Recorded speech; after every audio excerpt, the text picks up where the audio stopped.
আসসালামু আলাইকুম, good day everybody, how are you? আমার ভিডিওতে সবাইকে জানাচ্ছি অভিনন্দন। দূরে এবং কাছের সবাইকে ওয়েলকাম টু মাই ভিডিও।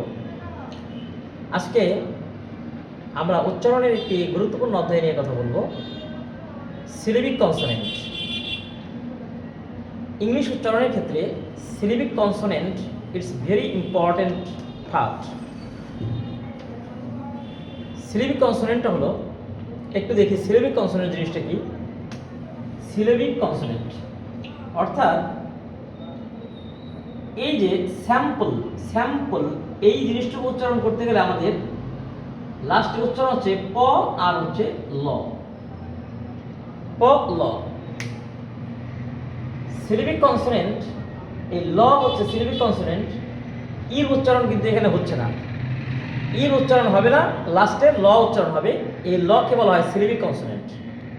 যেমন স্যাম্পল,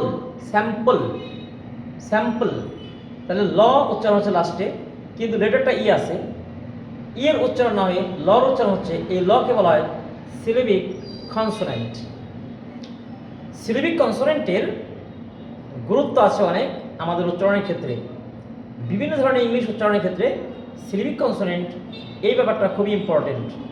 আমরা অনেকেই এটা খেয়াল না করে উচ্চারণে কিন্তু ভুল করে থাকি। যদি কখনো সিলেবিক কনসোনেন্টের আগে, অর্থাৎ সিলেবিক কনসোনেন্ট এল, এই এল এর আগে যদি কখনো পি, টি এবং সি, কে, এই তিনটা প্রনাউন্সিয়েশন, তিনটা সাউন্ড প, ট, ক, তাহলে আবার বলছি, তিনটা সাউন্ড প, ট, ক, এই তিনটা সাউন্ড যদি কখনো সিলেবিক কনসোনেন্টের আগে আসে, অর্থাৎ ল এর আগে আসে, সিলেবিক কনসোনেন্ট গঠন করছে ল, এই ল এর আগে যদি সিলেবিক কনসোনেন্টের আগে যদি প, ট, ক এই তিনটা সাউন্ড আসে, তাহলে এই তিনটা সাউন্ড তখন অ্যাসপিরেটেড হয় না, অর্থাৎ পটা প হয়, ফ হয় না, ফ হয় না। তাহলে অ্যাসপিরেটেড সাউন্ড নিয়ে আমার আগের ভিডিও আছে। যদি কারো কনফিউশন থাকে তাহলে অবশ্যই আমার আগের ভিডিওটা দেখে ক্লিয়ার করে নেবেন। যদি কখনো সিলেবিক কনসোনেন্টের আগে প, ট, ক থাকে, তাহলে এটার অ্যাসপিরেশন বা অ্যাসপিরেটেড হয় না, ফ এটা বলা যাবে না। ঠ হালকা এইসের সাথে উচ্চারণটা হবে না, নর্মাল ট হবে, প হবে, ক হবে। তাহলে আবার বলছি, সিলেবিক কনসোনেন্টের আগে যদি কখনো প, ট, ক থাকে, সেগুলোর অ্যাসপিরেটেড হয় না। ফ এরকম হবে না, ঠ এরকম হবে না, খ এরকম হবে না, নর্মালি প, ট, ক এভাবেই উচ্চারণটা হবে। তাহলে আমরা দেখি এক্সাম্পলগুলো। যেমন স্যাম্পল, তাহলে স্যাম্পল এরকম হবে না। যদি উচ্চারণটা আমরা এটাকে অ্যাসপিরেট করি, ফ ফ এরকম করি, তাহলে কিন্তু ভুল হবে। এটা হবে স্যাম্পল, বাট স্যাম্পল এরকম হবে না।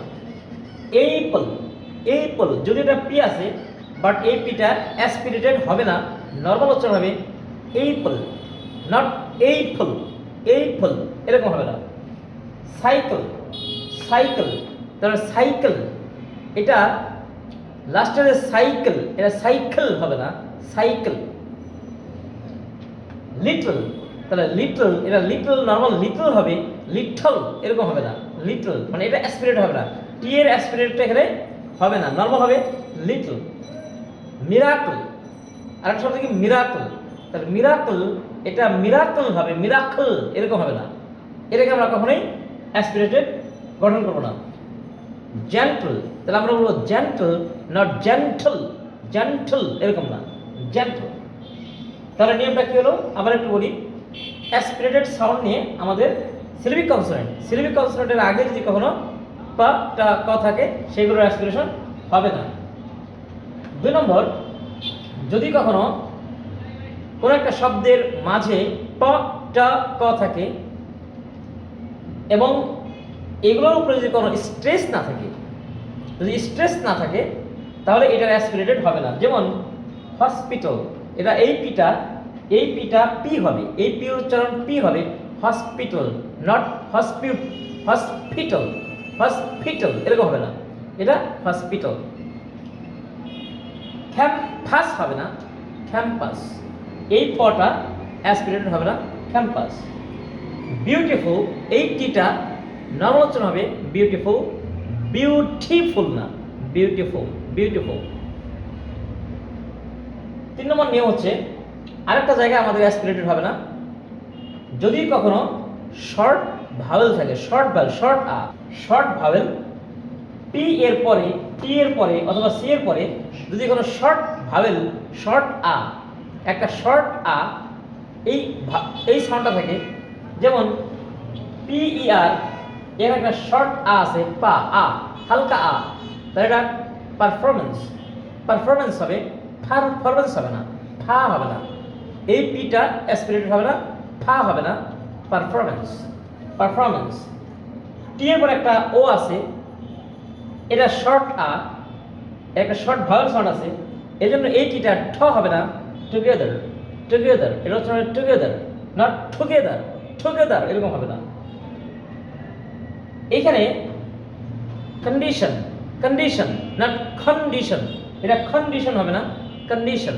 তাহলে আবার বলি, পারফরমেন্স, টুগেদার, কন্ডিশন। তাহলে আমরা দেখলাম আজকে যে কোথায় কোথায় অ্যাসপিরেটেড হয় না, প ট ক এর কোথায় কোথায় অ্যাসপিরেটেড হয় না, এটা অ্যাসপিরেশনটা বাদ দিয়ে উচ্চারণ করতে হয়। স্যাম্পল, এইপল, সাইকেল, লেকল, মিরাকল, জ্যাম্পল, hospital, campus, beautiful, performance, together, condition. ধন্যবাদ সবাইকে আমার ভিডিও দেখার জন্য। আমার আই বাটনে ক্লিক করে আমার অন্যান্য ভিডিওগুলো দেখার জন্য সবাইকে আমন্ত্রণ জানাচ্ছি। Thank you for watching my video.